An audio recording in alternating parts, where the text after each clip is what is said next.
आज हम जिस टॉपिक के बारे में चर्चा करेंगे वो आपका क्लास 10th का सबसे पहला चैप्टर है और इस चैप्टर का नाम है प्रकाश का परावर्तन।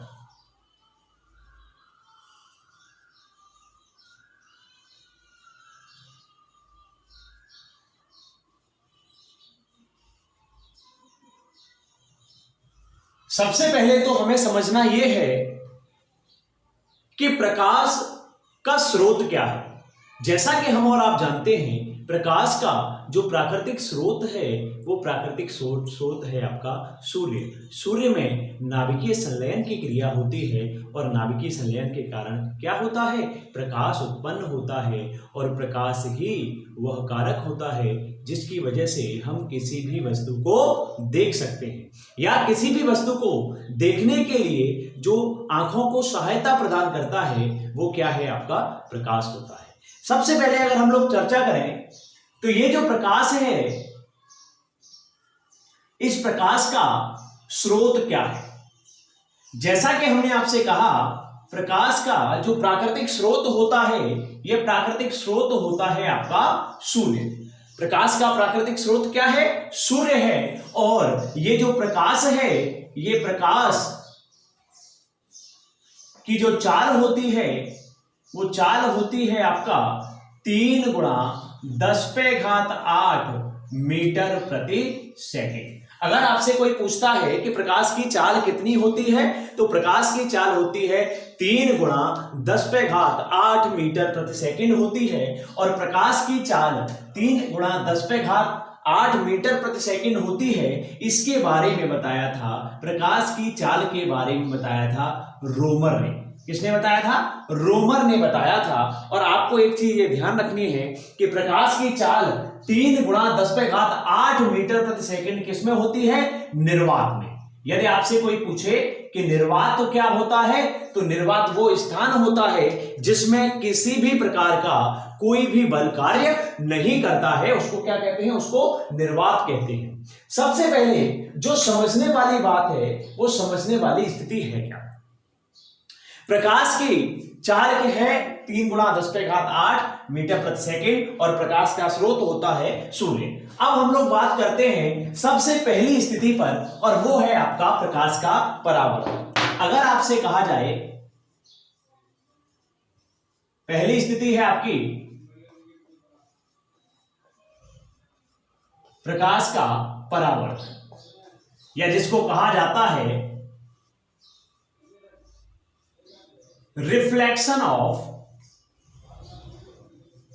लाइट।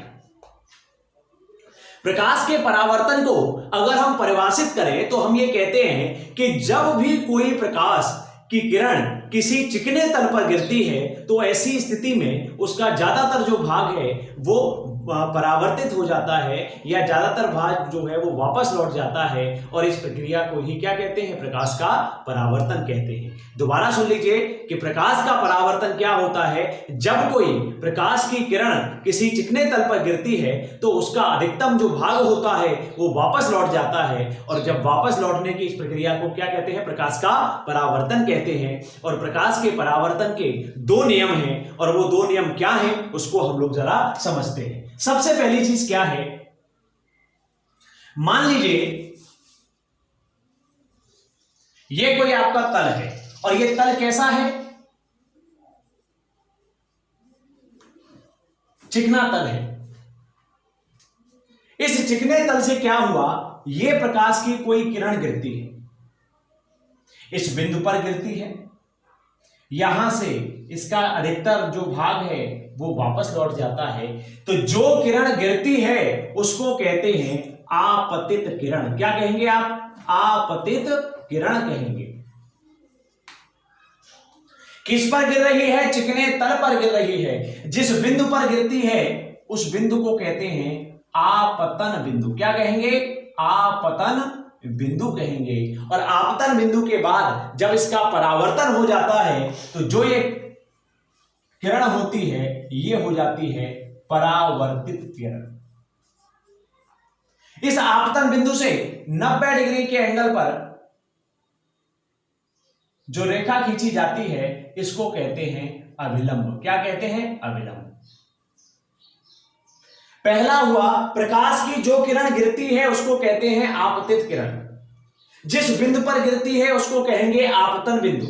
जब बिंदु पर गिरती है तो जो परावर्तन के बाद जो किरण हो जाती है वो हो जाती है परावर्तित किरण। आपतन बिंदु के लंबवत जो रेखा खींची जाती है उसको कहते हैं अभिलंब। और अभिलंब और आपतित किरण के बीच का जो कोण होता है इस कोण को कहते हैं आपतन कोण।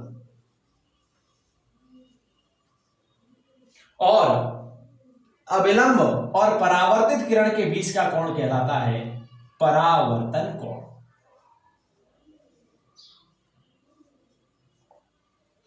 सबसे पहले यदि आपको प्रकाश के परावर्तन के बारे में समझना है तो जैसा कि हम बता चुके हैं कि प्रकाश का परावर्तन होता है जब प्रकाश की किरण किसी चिकने तल पर गिरती है तो उसका अधिकांशतः भाग वापस लौट जाता है और इस वापस लौटने की प्रक्रिया को ही कहते हैं प्रकाश का परावर्तन कहते हैं। अगर हम लोग बात करें कि प्रकाश के परावर्तन से संबंधित दो नियम हैं, उन दो नियमों को समझने के लिए हमें इस चित्र को समझना आवश्यक है। जो चित्र में क्या आपतित किरण क्या है, परावर्तित किरण क्या है, अभिलंब क्या है, आपतन कोण क्या है, परावर्तन कोण क्या है और आपतन बिंदु क्या है, इसको हम आपको बता चुके हैं। तो सबसे पहले अगर हम परावर्तन के नियमों के बारे में बात करें तो परावर्तन का नियम क्या है। परावर्तन के दो नियम हैं और जो पहला नियम है वो पहला नियम क्या है उसको जरा हम और आप देखते हैं। हमने देखा कि जो प्रकाश की जो किरण है ये आपतित किरण कहां आई, इस ही तल पर आई है। आपतन बिंदु का जो अभिलंब है वो भी इस ही तल पर खींचा गया है और परावर्तित किरण भी इस ही बिंदु से गई है। तो इससे हम इसी को नियम की भाषा में लिखते हैं और वो क्या है, वो स्थिति है कि आपतित किरण परावर्तन का पहला नियम है कि आपतित किरण परावर्तित किरण एवं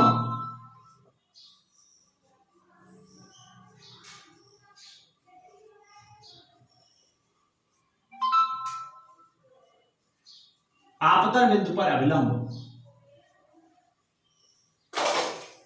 तीनों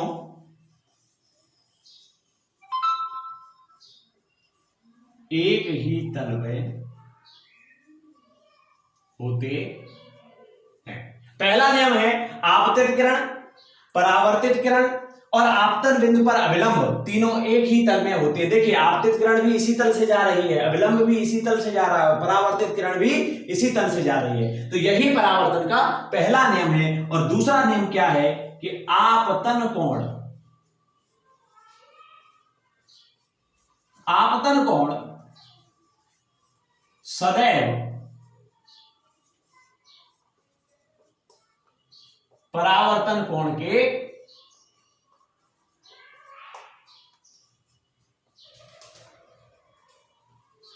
अगर आपतन कोण ये अल्फा है तो ये भी परावर्तन कोण भी अल्फा होगा। परावर्तन के लिए आवश्यक शर्तों में से एक शर्त है कि आपतन कोण का मान सदैव परावर्तन कोण के बराबर होगा। चलिए नेक्स्ट स्थिति क्या है उस पर हम लोग चर्चा करते हैं।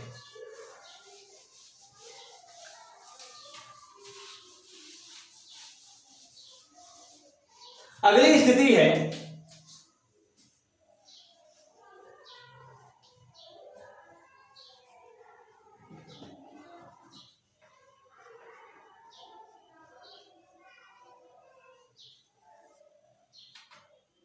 प्रतिबिंब का बनना। जब कभी भी होता यह है कि जो प्रकाश की किरण है जब परावर्तित होकर आती है तो जिस बिंदु पर मिलती है उस बिंदु पर ही प्रकाश का प्रतिबिंब बनता है। अर्थात प्रकाश की किरण परावर्तित होने के बाद में, अब परावर्तित चाहे दर्पण से हो चाहे लेंस से हो, जब परावर्तित होने के बाद में जिस बिंदु पर आकर मिलती है उस बिंदु पर ही आपका प्रतिबिंब बनता है। ठीक है। अब ये जो प्रतिबिंब होते हैं ये प्रतिबिंब दो प्रकार के होते हैं। पहला जो प्रतिबिंब होता है वो होता है आपका वास्तविक प्रतिबिंब,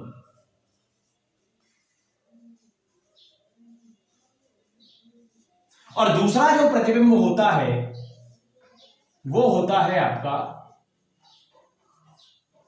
आभासी प्रतिबिंब।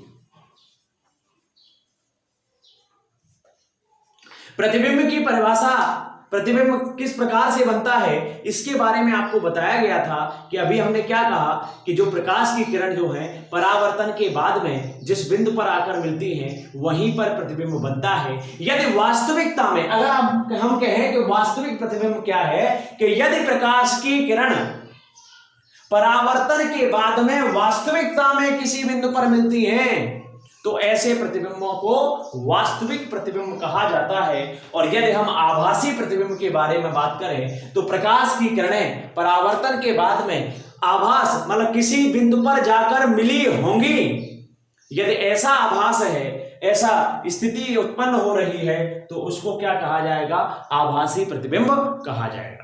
वास्तविक प्रतिबिंब में वास्तव में किसी बिंदु पर आकर मिलती हैं और आभासी प्रतिबिंब में किसी बिंदु पर आकर मिल रही होंगी, ऐसा जो है इस जब ऐसी स्थिति आती है तो आपका आभासी प्रतिबिंब बनता है।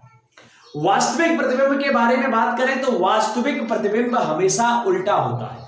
जैसा कि आप जानते हैं कि वर्तमान स्थिति भी यही है कि अगर आप किसी को वास्तविकता बताएंगे तो उसको वो बातें उल्टी लगेंगी। किसी बच्चे से कहा जाए कि आप पढ़िए तो उसको क्या लगेगा, उल्टा लगेगा, है ना। किसी को सच बोलोगे तो क्या लगेगा, उल्टा लगेगा। तो वास्तविक जो प्रतिबिंब होता है वो हमेशा कैसा होता है, सदैव उल्टा होता है। और यदि आभासी प्रतिबिंब के बारे में बात करें, हमारा आभास हमें मालूम नहीं है, लेकिन फिर भी हम क्या सोच रहे हैं कि हमारा जो भविष्य है बड़ा उज्जवल होगा। तो आभासी प्रतिबिंब अगर आपसे झूठ मूठ की बातें कही जाएं तो वो आपको क्या लगेंगी, सीधी लगेंगी। तो वास्तविक प्रतिबिंब सदैव उल्टा होता है और आभासी प्रतिबिंब सदैव सीधा होता है। इसके अलावा वास्तविक जो प्रतिबिंब होता है उसको क्या लिया जा सकता है, पर्दे पर लिया जा सकता है। वास्तविक प्रतिबिंब होगा कहां, पर्दे पर, और आभासी प्रतिबिंब जो होगा उसका क्या किया जाता है, उसका फोटो लिया जाता है। अर्थात जो फिल्म है, जो फिल्म आप चल रही है, आपने देखा होगा मूवी हॉल और मल्टीप्लेक्स में अगर आप देख रहे हो किसी मूवी को, तो जो पर्दे पर है वो क्या है, वो वास्तविक है। और आभासी प्रतिबिंब जो फोटो आ रहा है वो क्या है, वो आपका आभासी प्रतिबिंब है। ठीक है, चलिए अब इससे बढ़ते हैं आगे।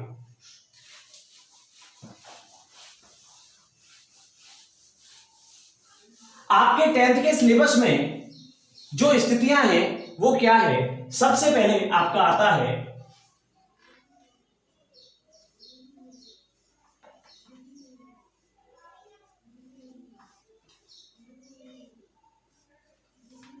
सामान्य रूप से वैसे दर्पण दो प्रकार के होते हैं, पहला समतल दर्पण और दूसरा गोलीय दर्पण। समतल दर्पण के बारे में बात करें तो समतल दर्पण ऐसा दर्पण होता है जो सब जगह समान स्थिति में हो। जब आप उसको टच करेंगे तो ऐसी स्थिति में आपको क्या होगा, आपको सभी समान रूप से दिखाई देगा, या उंगली जब आप उस पर फेरोगे तो आपको लगेगा कि ये कैसा है, एक जैसी स्थिति है। तो वो जो प्रतिबिंब है, वो जो दर्पण है वो क्या है, आपका समतल दर्पण है। और जब आप उसको फेरोगे तो यहाँ पर अगर कर्व जैसा लगे, गोले जैसा, अंदर उभरा हुआ, बाहर उभरा हुआ या अंदर की ओर गया हुआ अगर भाग आपको प्रतीत होता है तो वो समझ लीजिए कि वो कैसा है, आपका गोलीय दर्पण। या अगर गोलीय दर्पण को परिभाषित किया जाए तो हम ये कह सकते हैं कि वह दर्पण जो किसी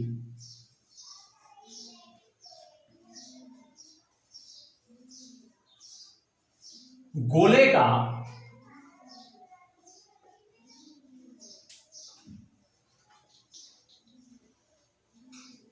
वह दर्पण जो किसी गोले का भाग होता है उसे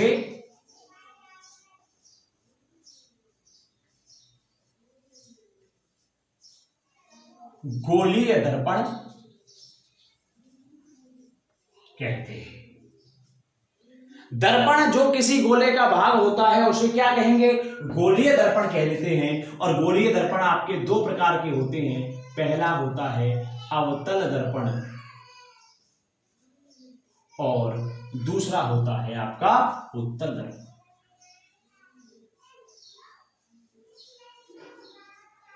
गोलीय दर्पण आपके दो प्रकार के होते हैं, पहला होता है गोलीय दर्पण अवतल दर्पण और दूसरा होता है तो इसकी एक की स्थिति होती है इस प्रकार से,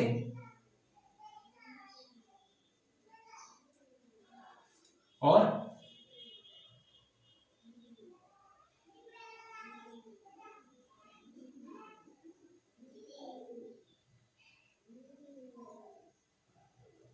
ठीक है।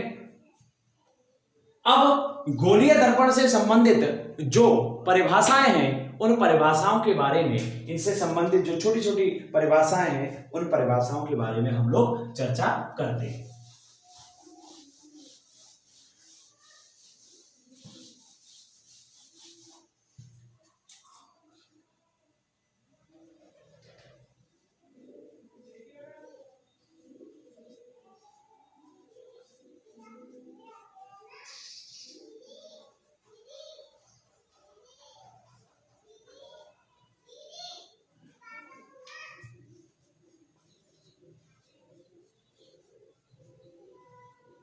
चलिए,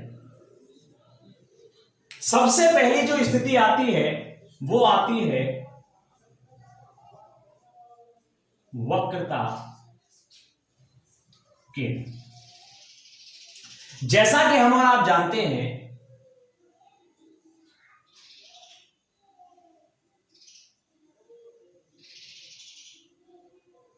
कि गोलीय दर्पण होता क्या है।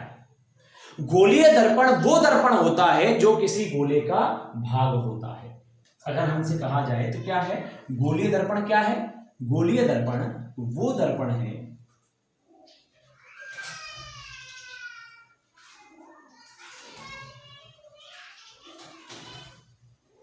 तो क्या है गोलीय दर्पण? वो दर्पण है जो किसी गोले का भाग है। अब गोला है तो गोले का कोई ना कोई केंद्र होगा, और जो गोले का केंद्र होगा उसी को कहते हैं वक्रता केंद्र।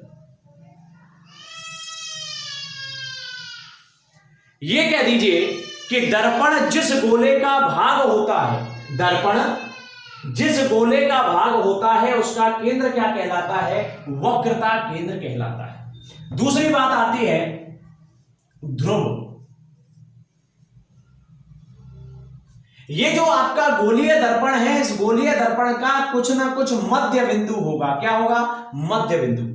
आपसे कहा गया कि ध्रुव क्या है, तो गोलीय दर्पण का मध्य बिंदु क्या कहलाता है? ध्रुव कहलाता है। मान लीजिए इन दोनों का मुख्य बिंदु मध्य बिंदु ये है, तो ये क्या हो गया? ये हो गया आपका ध्रुव। तीसरा शब्द आता है आपके साथ में, वो है वक्रता त्रिज्या। तो वक्रता त्रिज्या क्या होती है कि ध्रुव से वक्रता केंद्र तक की दूरी को, ध्रुव से वक्रता केंद्र तक की दूरी को क्या कहेंगे? इसको कहेंगे वक्रता त्रिज्या। जब प्रकाश की किरणें इस से टकराती हैं दर्पण से, तो ऐसी स्थिति में लौटने के बाद जिस बिंदु पर मिलती हैं उसको कहते हैं फोकस। क्या कहते हैं? फोकस। फोकस क्या है कि प्रकाश की किरणें दर्पण से टकराने के बाद जिस बिंदु पर मिलती हैं उसको कहेंगे फोकस। और फोकस से ध्रुव तक की दूरी को क्या कहा जाता है?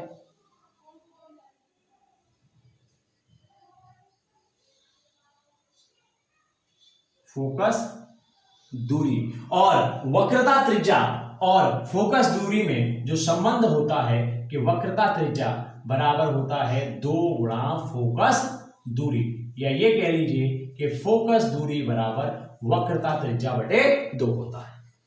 अब एक अगला शब्द आता है, ये चौथा हो गया आपका फोकस दूरी। अगली जो स्थिति आती है वो आती है द्वारक। ये जो दर्पण है, इस दर्पण का जो अंतिम पॉइंट है, उन अंतिम पॉइंटों के बीच की जो स्थिति होती है इसको क्या कहा जाता है? इसको द्वारक कहा जाता है। ठीक है। अगली स्थिति आती है जिसको कहा जाता है मुख्य अक्ष। तो क्या है? ध्रुव, फोकस दूरी एवं वक्रता केंद्र को मिलाती हुई जो रेखा खींची जाती है इसको क्या कहते हैं? इसको कहते हैं मुख्य अक्ष। तो आज की ये जो क्लास है, इस क्लास में यहीं तक हम लोगों ने इस प्रकाश के परावर्तन के जो बेसिक कंसेप्ट है उसके बारे में चर्चा करी। इसके बाद में हम लोग चर्चा करेंगे नेक्स्ट क्लास में। धन्यवाद।